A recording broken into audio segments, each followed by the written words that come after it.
आंखें हमारे शरीर की सबसे जटिल और खूबसूरत संरचना। ये हकीकत कितनी हैरान करने वाली है कि इस दुनिया में मौजूद हर इंसान की आंखें एक दूसरे से बिल्कुल अलग, अपने आप में यूनिक होती हैं। जैसे हर आंख अपने भीतर एक अलग ब्रह्मांड समेटे हो। दुनिया की ज्यादातर धार्मिक किताबों में एक बात बार बार दोहराई गई है कि आंखें सिर्फ देखने का जरिया नहीं, बल्कि आत्मा का आईना होती हैं। एक ऐसी पहचान जो शायद जिस्म के मिट जाने के बाद भी जिंदा रहती है, पुराने शरीर को छोड़कर नया शरीर धारण कर लेती है। और शायद इसीलिए आंखों को ईश्वर की सबसे रहस्यमयी और सबसे खूबसूरत रचना माना गया है। लेकिन विज्ञान इस सोच को पूरी तरह नकार देता है। विज्ञान कहता है कि हमारी आंखें सिर्फ एक बायोलॉजिकल कैमरा है जिसका काम केवल इमेजेस को दिमाग तक पहुंचाना है। विज्ञान के अनुसार इंसानी आंखें करोड़ों सालों की इवोल्यूशन का नतीजा है, जो धीरे धीरे प्राकृतिक बदलावों के जरिए विकसित हुई, न कि किसी ईश्वर द्वारा चमत्कार से एक ही बार में बना दी गई। विज्ञान और विश्वास की ये बहस सदियों से चली आ रही है, लेकिन आज तक कोई भी ऐसा पुख्ता सबूत सामने नहीं आया जो इन दोनों में से किसी एक को पूरी तरह साबित कर सके। पर एक साइंटिस्ट था जिसने विज्ञान से इस विश्वास को मिटाने की कसम खा रखी थी। नाम था इयन ग्रे, जो अपनी असिस्टेंट कैरन और लैब पार्टनर कैनी के साथ आंखों के एवोल्यूशन को समझने में लगा था। वे जानना चाहते थे कि कौन से जीव में सबसे पहले रोशनी को पहचानने की सेंस विकसित हुई। इसके लिए उन्हें एक ऐसे जीव की तलाश थी जिसकी आंखें ना हों, लेकिन फिर भी उसमें PAX6 जीन मौजूद हो। PAX6 यानी शरीर में पाया जाने वाला वो जीन जो आंखों के विकास यानी डेवलपमेंट के लिए जरूरी होता है। अरबों जीवों की प्रजातियों में से अगर इयन को ऐसा कोई जीव मिल जाता जिसमें PAX6 जीन मौजूद हो, तो वो जेनेटिकली उसमें आंखें विकसित करके ये साबित कर सकता था कि आंखें करोड़ों सालों की एवोल्यूशन का नतीजा है, न कि ईश्वर की एक ही बार में बनाई गई रचना। इयन का विज्ञान सिर्फ रिसर्च पेपर तक सीमित नहीं था, वो आंखों की खूबसूरती का दीवाना था। जब भी किसी नए इंसान से मिलता तो उसकी पहली नजर आंखों पर ही जाती और फिर बिना वक्त गंवाए वो उनकी आंखों की तस्वीर खींच लिया करता। ऐसे ही हैलोवीन की एक रात, शोर, संगीत और रंग बिरंगी रोशनियों के बीच इयन की नजर एक लड़की पर पड़ी जो सबसे अलग एक कोने में बैठी थी, चुपचाप आसमान में झांकते चांद को निहार रही थी। उसके चेहरे पर मास्क था जो उसकी पहचान छिपा रहा था, लेकिन उसकी आंखें बिल्कुल बेनकाब थी। वो आंखें जैसे किसी दूसरी दुनिया की हों, रंगों से भरी, रहस्यमयी और किसी अनकहे जादू से लिपटी हुई। इयन उन आंखों से बंद सा गया। लड़की ने भी एक टक उसकी ओर देखा और उसी पल इयन के मुंह से बस एक बात निकली, क्या मैं आपकी आंखों की तस्वीर ले सकता हूँ? लड़की राजी हो गई और इयन ने उसकी उन जादुई आंखों को अपने कैमरे में कैद कर लिया। लेकिन उस लड़की की सिर्फ आंखें ही नहीं, उसकी बातें भी सबसे जुदा थीं, जैसे कोई कहानी सुना रही हो किसी और ही दुनिया से। इयन ने मुस्कुराते हुए पूछा, तुम कहां से हो? लड़की ने बिना झिझक जवाब दिया, दूसरे प्लेनेट से। एक पल को इयन सन्न रह गया, फिर वो हंस पड़ा। उसे लगा शायद ये कोई मजाक है। बातों का सिलसिला बढ़ा और बातों ही बातों में दोनों एक दूसरे के दिल में उतर गए। कुछ ही पलों बाद वे एक दूसरे की बाहों में थे, लेकिन इयन अब तक उस लड़की का नाम भी नहीं जान पाया था, न ही उस रहस्यमयी लड़की को समझ पाया था। वो इयन की बाहों में थी, मुस्कुरा रही थी और साथ ही उसकी आंखों से आंसू भी बह रहे थे। इयन थोड़ा घबरा गया। वो धीरे से पूछ बैठा, कहीं ऐसा तो नहीं कि अगली सुबह तुम्हें इन सब का पछतावा होगा? ये सुनते ही लड़की की आंखों की चमक एकदम से बुझ सी गई। वो उठी, कुछ कहे बिना चली गई। इयन बाहर दौड़ा, लेकिन वो टैक्सी में बैठकर रवाना हो चुकी थी। लगा जैसे कोई हसीन ख्वाब जागते ही पल भर में जहन से मिट गया हो। इस घटना को कुछ दिन बीत गए। इयन अब उस लड़की को भूलकर दोबारा अपने काम में मशगूल हो चुका था। फिर ऐसे ही एक आम दिन इयन घर से लैब के लिए निकला, लेकिन आज सब कुछ अजीब था। हर जगह इयन को बस एक ही चीज दिख रही थी, नंबर 11। कभी 7-Eleven की दुकान, तो कभी घड़ी का टाइमर, कभी किसी बिल्डिंग की खिड़कियों का पैटर्न, तो कभी किसी परछाई का आकार। हर जगह उसका ध्यान नंबर 11 पर ही जा रहा था। यहाँ तक कि जब उसने एक लॉटरी टिकट खरीदी तो उसमें भी नंबर 11 था। थोड़ी देर बाद जो बस आई उसका नंबर भी 11 था। इयन का मन ठहर सा गया। लग रहा था जैसे ये नंबर 11 उसे कहीं ले जाना चाहता हो। वो इन्हीं सोचों में डूबा बस से उतरा। तभी बस की कांच पर उसे एक रिफ्लेक्शन नजर आया। इयन ने पलट कर देखा। सामने एक एडवर्टीजमेंट बोर्ड पर लगी थी एक आंखों की तस्वीर। वही खूबसूरत आंखें, वही जादू, वही रहस्य जो उसने हैलोवीन की रात उस लड़की की आंखों में देखा था। लैब पहुंचते ही इयन ने बिना देरी किए इंटरनेट पर उस एडवर्टाइजमेंट मॉडल के बारे में सर्च किया और स्क्रीन पर उभर आई वही लड़की। नाम था सोफी एलिजोंडो। इयन की तलाश अब एक चेहरा बन चुकी थी। उसने और भी डिटेल्स खोजी। सोफी के प्रोफाइल में उसे एक कैफे की तस्वीर मिली जिसके नीचे सोफी ने कैप्शन लिखा था, मेरा पसंदीदा कैफे। इयन उसी कैफे में जा पहुंचा, इस उम्मीद में कि शायद वहां सोफी से उसकी मुलाकात हो जाए। वो घंटों बेचैनी से उसका इंतजार करता रहा, लेकिन सोफी उस दिन वहां नहीं आई। इयन मायूस होकर ट्रेन से घर लौटने लगा, लेकिन तभी किस्मत ने फिर एक खेल खेला। उसी ट्रेन में इयन की नजर सामने पड़ी। वो थी सोफी। लगा जैसे सदियों की तलाश आज पूरी हो गई हो। इयन ने सोफी को फॉलो किया और करीब जाकर बाहों में भर लिया, मानो अब वो उसे अपनी जिंदगी मान चुका हो। सोफी भी दोबारा इयन से मिलकर खुश थी। थोड़ी देर बाद दोनों एक कैफे में बैठे थे। इयन ने सोफी से वो सवाल किया जो कब से उसके दिल में था। उसने पूछा कि उस रात वो उससे मिली और फिर अचानक नाराज होकर चली क्यों गई। सोफी ने बताया कि उसका दुनिया में कोई नहीं है, वो काफी समय से अकेली थी, लेकिन जब इयन से पहली बार मिली तो एक अजीब सा अपनापन महसूस हुआ, जैसे उनका एक दूसरे से कोई पुराना नाता हो, शायद किसी पिछले जन्म का। यही एहसास उसे इयन के करीब खींच लाया। लेकिन उस रात इयन ने उसके जज्बातों को गलत समझा, उसकी खुशी के आंसू को पछतावे की नजर से देखा और इसी गलतफहमी ने सोफी को दूर कर दिया। लेकिन अब वो मानती थी कि किस्मत ने उन्हें फिर से मिलाया है, शायद किसी वजह से, किसी अधूरे मकसद को पूरा करने के लिए। उन दोनों का प्यार परवान चढ़ने लगा। हालांकि सोफी की दुनिया इयन की दुनिया से बिल्कुल परे थी। सोफी एक आध्यात्मिक लड़की थी जो हिंदू मिथोलॉजी पे आस्था रखती थी। किस्मत, आत्मा और अलौकिक शक्तियों पर उसे भरोसा था, जिन्हें इयन का विज्ञान सिरे से नकारता था। लेकिन फिर भी सोफी में कुछ तो था, एक रहस्य, एक गहराई जो इयन को उसकी तरफ खींच रहा था। वो अक्सर घंटों तक बहस करते, आत्मा, पुनर्जन्म और ईश्वर को लेकर। सोफी कहती कि ये ऐसी चीजें हैं जिसे वैज्ञानिक नजरिए से समझा नहीं जा सकता, इन्हें बस महसूस किया जा सकता है, बस हमारा विश्वास अटूट होना चाहिए। लेकिन इयन का वैज्ञानिक दिमाग इन सब बातों को केवल अंधविश्वास समझता था। वो सोफी की बातों को उसका बचपना मानकर टालता रहता, क्योंकि वो उसे खोना नहीं चाहता था। और जब उनका प्यार अपने शिखर पर पहुंचा, इयन ने सोफी को शादी के लिए प्रपोज किया। सोफी खुशी से राजी हो गई। अगले ही दिन वो दोनों कोर्ट पहुंचे, दिलों में उत्साह और आंखों में वादे लिए। सोफी बेहद खुश थी, जैसे पूरी कायनात उसकी सबसे बड़ी ख्वाहिश पूरी करने वाली हो। रजिस्ट्रार ने उनकी शादी की अर्जी तो ले ली, लेकिन उन्हें 24 घंटे का वेटिंग पीरियड दे दिया, यानी अब उनकी शादी अगले दिन ही हो सकती थी। सोफी एकदम मुरझा गई।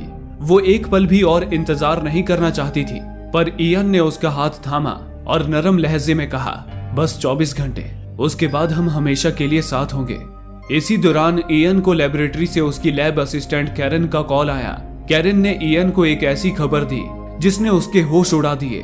कैरन ने बताया कि वे लोग जल्द ही अपने मकसद में कामयाब होने वाले हैं, क्योंकि उसने वो जीव ढूंढ लिया है जिसकी उन्हें तलाश थी। एक ऐसा जीव जिसकी आंखें नहीं हैं, लेकिन उसमें PAX6 जीन मौजूद है, मतलब वो जीन जो आंखों के एवोल्यूशन के लिए जरूरी होता है। और वो जीव है आइसेनिया फेटिडा, जो कि केचुए यानी अर्थवर्म्स की एक प्रजाति है। इयन इतना खुश हो गया जितना वो शादी को लेकर भी नहीं था। वो उसी वक्त सोफी के साथ अपनी लैब में आ गया। उसने सोफी और कैरन का परिचय कराया और कैरन के साथ रिसर्च देखने लगा। इसी दौरान कैरन को ये एहसास हुआ कि उसे अब इयन और सोफी को अकेला छोड़ देना चाहिए। वो चुपचाप उनसे रुखसत लेकर अपने घर चली गई। इयन अब पूरी तरह से अपनी रिसर्च में डूब चुका था, लेकिन उसी लैब के एक कोने में बैठी सोफी उन डिब्बों में बंद कीड़ों को देख रही थी, उदास आंखों से। तंज भरे लहजे में उसने इयन से कहा, तुम्हें इन मासूम जीवों को रिसर्च के नाम पर टॉर्चर करना अच्छा लगता होगा ना? आखिर क्यों इन पर जुल्म करके ईश्वर की रचना से छेड़छाड़ कर रहे हो? इयन थोड़ा झुंझलाया और बोला, सोफी, मैं उन्हें टॉर्चर नहीं कर रहा, मैं बस उन लोगों के अंधविश्वास को तोड़ने की कोशिश कर रहा हूँ जो मानते हैं कि आंखें किसी भगवान की दी हुई कोई देन है। लेकिन सच तो यह है कि आत्मा, किस्मत या कोई अलौकिक शक्ति जैसी चीजें सिर्फ कल्पना है, और मैं जल्द ही इसे विज्ञान से साबित कर दूंगा। सोफी ने निराश होकर गहरी सांस ली, फिर धीरे से मुस्कुराती हुई बोली, इयन, अगर तुम इन कीड़ों में जेनेटिक बदलाव करके इन्हें आंखें दे सकते हो तो ये रोशनी को महसूस करने लगेंगे ना। हालांकि वो इसे पूरी तरह समझ नहीं पाएंगे, लेकिन इन्हें पता होगा कि इनके चारों ओर रोशनी है। इयन ने हामी में सिर हिलाया। हाँ, सही कह रही हो। तो सोफी अब थोड़ी गंभीर हो गई और बोली, तो सोचो इयन, क्या हो अगर कुछ इंसानों में भी ऐसा ही कोई नया सेंस विकसित हो गया हो, एक ऐसा स्पिरिट सेंस जो आत्मा को महसूस कर सके, या उस अदृश्य शक्ति को जो हर पल हमारे चारों ओर है। भले ही वो शक्ति या आत्मा उन लोगों के सोच और समझ से परे होंगी, लेकिन वो उसे महसूस कर रहे होंगे, बिल्कुल इस वर्म की तरह जो रोशनी को देख और समझ तो नहीं सकता, लेकिन उसे महसूस कर सकता है। अब जरा सोचो इयन, हम इस जीव से ऊपर हैं, इससे कहीं ज्यादा विकसित है। हमारे लिए रोशनी एक आम चीज है, लेकिन ये जीव, ये तो पहले अंधा था, ना तो रोशनी से और ना ही हमारे अस्तित्व से वाकिफ था। इसे पता ही नहीं था कि ब्रह्मांड कितना विशाल है और यहाँ क्या क्या होता है। ये बस अपनी दुनिया तक ही सीमित था, लेकिन तुमने इसे जेनेटिकली मॉडिफाई करके इसे रोशनी को महसूस करने लायक बना दिया, जिससे ये एक नई ऊर्जा को महसूस कर पा रहा होगा। तो क्या ऐसा नहीं हो सकता कि हमारे ऊपर भी कोई होगा जिसने कुछ इंसानों में कुछ नए सेंसेस को विकसित किया होगा, जिससे वे आत्मा और अलौकिक शक्तियों को महसूस कर पा रहे होंगे। ये सुन इयन ने सोफी की तरफ देखा, लेकिन अब उसकी आंखों में उलझन थी। उसे समझ आ रहा था कि जिस आध्यात्मिक सोच को वो सोफी का बचपना समझता था, वो तो सोफी की जिंदगी का आधार है, जिसे कोई बदल नहीं सकता। अब उसे अपनी और सोफी की सोच में जमीन आसमान का फर्क समझ आ रहा था। उसे अंदर ही अंदर डर लगने लगा कि कहीं उसने सोफी से शादी करने के फैसले में जल्दबाजी तो नहीं कर दी। सोफी ने इयन को उलझन में देख बहस वहीं रोक दी और इयन से प्यार करने लगी। इसी चक्कर में गलती से एक केमिकल इयन की आंखों में गिर गया। इयन की आंखों में जलन होने लगी। इयन ने सोफी से तुरंत कैरन को बुलाने को कहा। गनीमत थी सोफी ने वक्त रहते कैरन को बुला लिया। कैरन ने इयन की आंखों का इलाज कर उसे अंधा होने से बचा लिया। हालांकि इयन की आंखें पूरी तरह ठीक होने में 12 घंटे लगने वाले थे। अभी उसे सब कुछ धुंधला सा दिखाई दे रहा था। सोफी इयन की हालत देखकर उसे अपने अपार्टमेंट ले गई ताकि उसकी देखभाल कर सके। लिफ्ट से ऊपर जाते हुए सोफी प्यार से उसकी परवाह जता रही थी, लेकिन इयन अब भी सोफी से शादी करने के फैसले को लेकर विचार कर रहा था। तभी अचानक ही लिफ्ट बीच में ही बंद पड़ गई। इयन घबरा गया, क्योंकि उस वक्त वहां ना तो कोई मदद के लिए था और ना ही फोन पर सिग्नल आ रहा था, लेकिन वहीं सोफी बच्चों की तरह मजाक किए जा रही थी।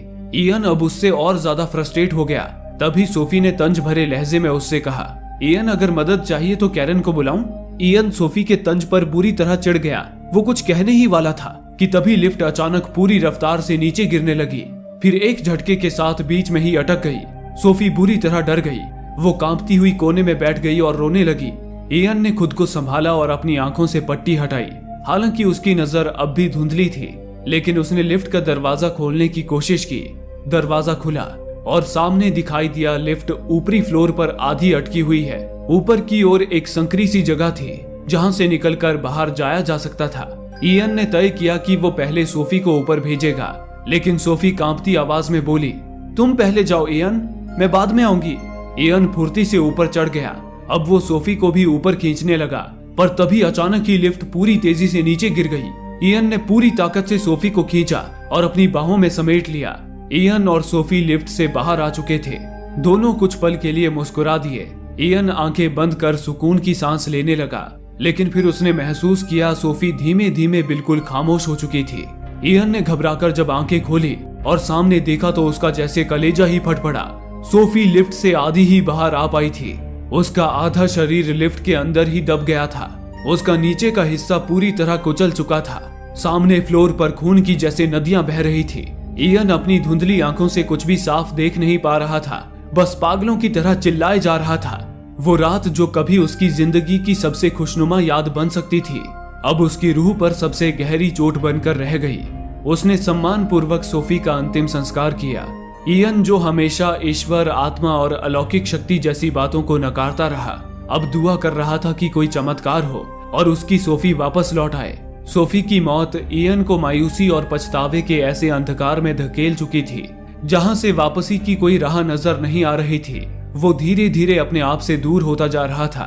दुख की उस आखिरी हद तक पहुंच चुका था जहां सांसें तो चलती हैं, लेकिन जीने का मकसद खो चुका होता है। पर तभी उस घने अंधेरे में एक उम्मीद की लौ दिखी। कैरन, जो पहले उसकी रिसर्च पार्टनर थी, अब उसकी हमदर्द बन गई थी। कैरन ने ना सिर्फ उसका साथ दिया, बल्कि उसे वो सुकून, वो अपनापन दिया जिसने इयन की टूटी हुई रूह को फिर से जिंदा कर दिया। वक्त गुजरा, 7 साल बीत गए। इयन और कैरन अब शादीशुदा थे। कैरन मां बनने वाली थी और इयन, वो अपनी रिसर्च में एक ऐतिहासिक मुकाम तक पहुंच चुका था। वो उन वर्म्स को जेनेटिक म्यूटेशन के जरिए आंखें देने में सफल हो गया था यानी अब वो एवोल्यूशन की उस पहली सीढ़ी को छू चुका था जहां से आंखें विकसित होनी शुरू हुई थी। इयन ने एक किताब भी लिखी थी, द कंप्लीट आई, जो धार्मिक लोगों की आस्था को चुनौती देती थी। इयन ने उस किताब से साबित कर दिया था कि आंखें ईश्वर की बनाई नहीं बल्कि एवोल्यूशन का नतीजा है। वो दुनिया भर में मशहूर हो गया था। हालांकि अब उसकी जिंदगी बदल चुकी थी, खुशियां उसके दरवाजे पर दस्तक दे रही थी, लेकिन फिर भी उसके अंदर सोफी को खोने का दुख आज भी था। वो उसे भूलने की कोशिश करता, पर उसकी आंखें, उसकी महक कहीं न कहीं उसके सामने आ जाती, जो उसे सोफी की याद दिला जाती। लेकिन फिर वो दिन आया जब कैरन ने एक बेटे को जन्म दिया। अब इयन ने ठान लिया था कि वो अपना अतीत हमेशा के लिए भूल जाएगा और अपनी पत्नी और बेटे के साथ खुश रहेगा। इयन और कैरन ने अपने बेटे को नाम दिया टोबायस। अस्पताल में जब नन्हे टोबायस की किलकारी गूंज रही थी, उसी वक्त एक डॉक्टर वहां आई। डॉक्टर आइडेंटिटी प्रूफ बनाने के लिए टोबायस की आइरिस यानी आंखों का स्कैन लेना चाहती थी, जिसके लिए उसने इयन और कैरन से परमिशन मांगी। दोनों के हाँ कहने पर डॉक्टर ने जैसे ही टोबायस की आंखों को स्कैन किया, कंप्यूटर पर पॉल एडगर डेरी नाम के एक बूढ़े आदमी की आइडेंटिटी सामने आ गई।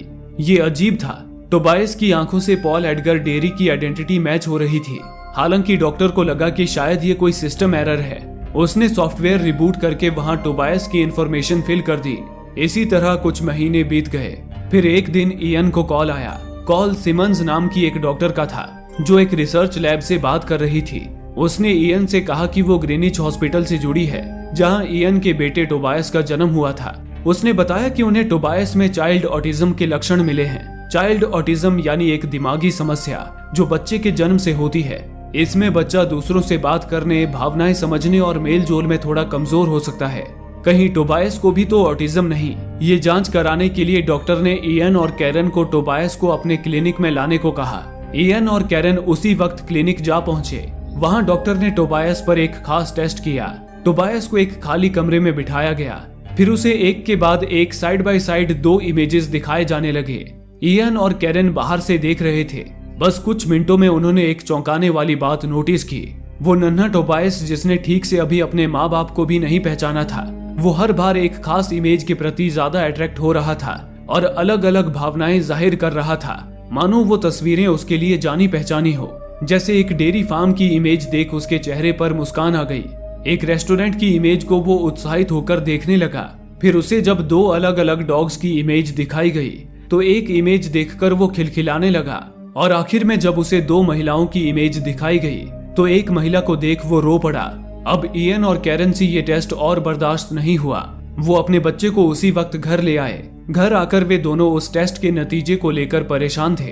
अब तक उन्हें ये तो समझ आ चुका था कि टोबायस का जो टेस्ट हुआ वो कोई ऑटिज्म टेस्ट नहीं था, बल्कि वो कोई सीक्रेट टेस्ट था। इयन और कैरन सोच में पड़ गए कि आखिर क्यों टोबायस कुछ खास इमेजेस पर ऐसे रिएक्ट कर रहा था जैसे उसका उनसे कोई वास्ता हो। कैरन ने उनमें से एक इमेज में दिखाए गए रेस्टोरेंट का नाम डैन्स डाइनर जब गूगल में सर्च किया तो पाया कि वो रेस्टोरेंट असली था और आइडाहो के बॉइजी शहर में मौजूद था।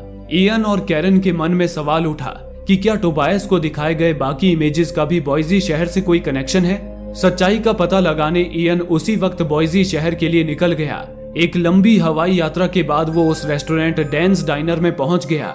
वहां उसने ओनर से बातों ही बातों में पूछा, क्या यहाँ घूमने की कोई अच्छी जगह है? ओनर हल्के से मुस्कुराई और जवाब दिया, शायद आप घूमने के लिए गलत जगह आ गए हैं, क्योंकि यहाँ बस एक डेयरी फार्म है और बस वही यहाँ सबसे फेमस है।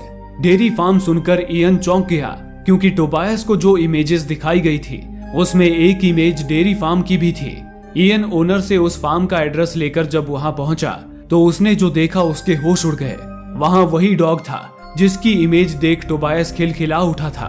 वो डॉग उसी लेडी का था जिसकी इमेज देखकर टोबायस रो दिया था। इसके बाद इयन को जो जानकारी मिली उसके पैरों तले जमीन ही खिसक गई। असल में ये डेयरी फार्म दूध का फार्म नहीं था, बल्कि मीट का फार्म था। डेयरी तो उस लेडी के मर चुके पति का सरनेम था। उस लेडी के पति का नाम था पॉल एडगर डेरी।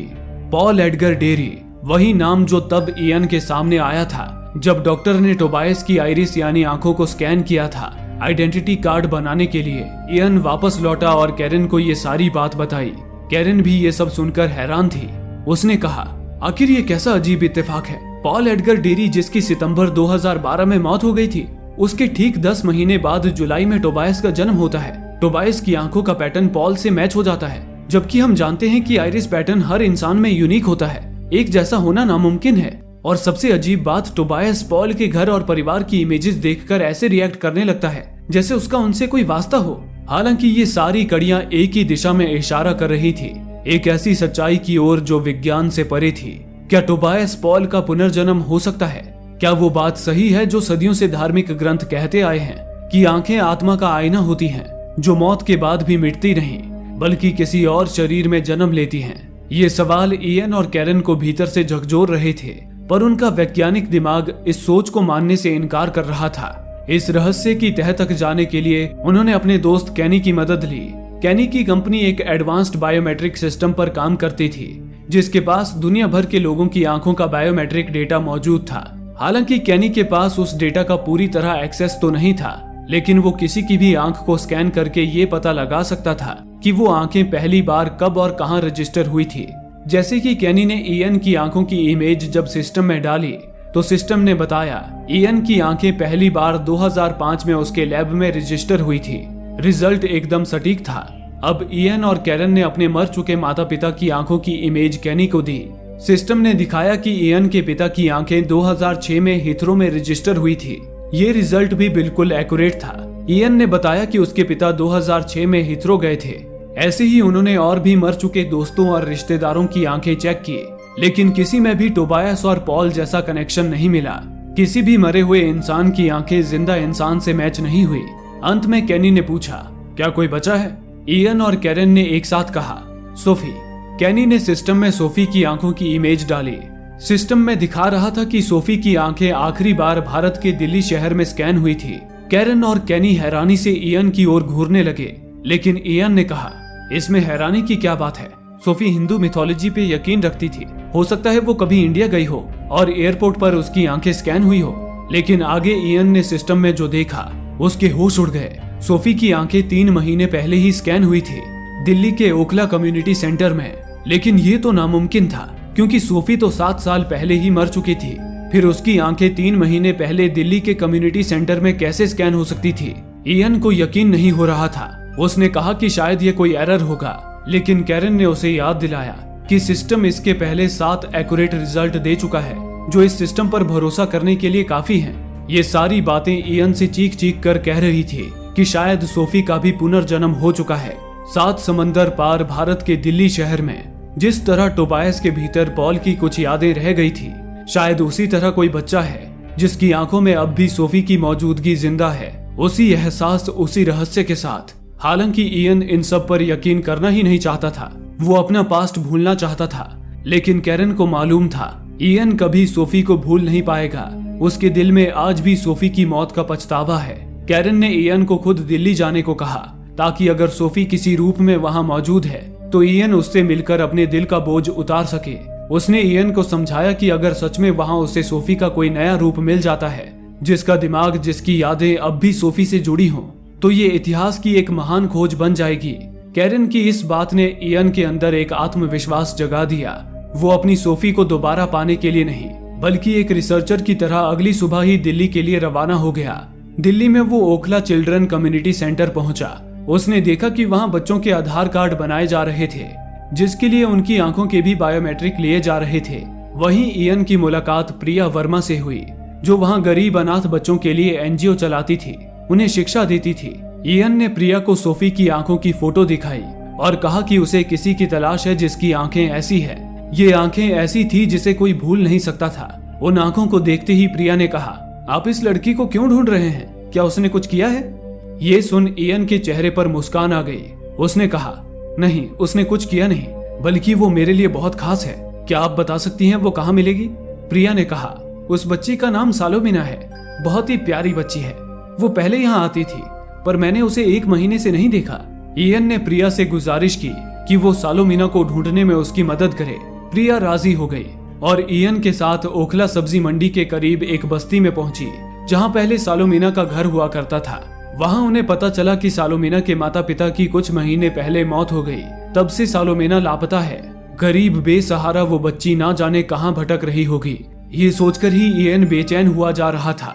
दिल्ली जैसे भूल भुलैया में उस बच्ची को ढूंढना इयन को नामुमकिन सा लग रहा था, लेकिन उसने हिम्मत नहीं हारी। बल्कि एक रास्ता निकाला।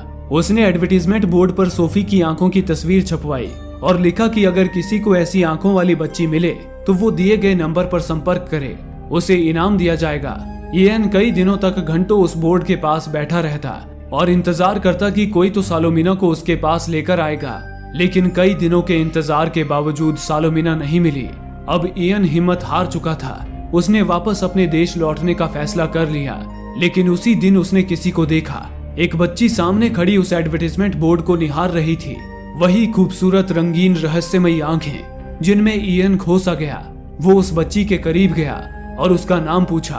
बच्ची ने कहा सालोमिना। इयन को लगा जैसे उसे पूरी दुनिया मिल गई हो। इयन उसे अपने साथ होटल रूम ले आया। सालोमिना भूखी थी। इयन ने उसे प्यार से खाना खिलाया और वीडियो कॉल के जरिए कैरन से भी उसका परिचय कराया। लेकिन अब असली टेस्ट बाकी था, जो ये तय करता कि क्या सालोमिना का सोफी से कोई वास्ता है। इयन और कैरन ने सालोमिना का टेस्ट लिया, उसे कुछ इमेजेस दिखाए और सालोमिना को उनमें से उसकी पसंदीदा इमेज चुनने को कहा। अगर सालोमिना की चुनी हुई सारी इमेजेस सोफी से जुड़ी होती तो उन्हें पुनर्जन्म का एक ऐसा सबूत मिलता जो विज्ञान की नींव हिलाकर रख देता। लेकिन बदकिस्मती से ऐसा नहीं हुआ। सालोमिना केवल 44% इमेजेस ही सही चुन पाई, वो भी शायद तुक्के से। यानी कि सालोमिना टेस्ट में पास नहीं हो पाई थी। इयन मायूस हो गया और उस बेसहारा बच्ची को प्रिया के पास छोड़ने जाने लगा। जब इयन सालोमिना को लेकर लिफ्ट के पास पहुंचा, तभी कुछ अजीब हुआ। जैसे ही लिफ्ट का दरवाजा खुला, सालोमिना एकदम से डर गई। उसने इयन का हाथ कसकर पकड़ लिया और चीख पड़ी, मुझे यहाँ नहीं जाना, मुझे यहाँ नहीं जाना। इयन सन्न रह गया। जिस मासूम बच्ची को शायद कभी लिफ्ट देखने का मौका भी ना मिला हो, उसका लिफ्ट से यूं अचानक डर जाना कोई जानी पहचानी कहानी दोहरा रहा था। सोफी की मौत लिफ्ट से ही हुई थी। क्या लिफ्ट का ये डर सालोमिना को सोफी से ही मिला था? क्या सालोमिना सचमुच सोफी का पुनर्जन्म थी? इसका प्रूफ ढूंढना शायद नामुमकिन था, लेकिन इयन जो कभी विज्ञान से विश्वास को हराने चला था, आज उसने एक विश्वास को अपना लिया। दुनिया चाहे जो भी कहे, सालोमिना ही उसके लिए उसकी सोफी थी। एक जीवन साथी के रूप में ना सही, पर एक बेटी के रूप में उसने सोफी को पा लिया।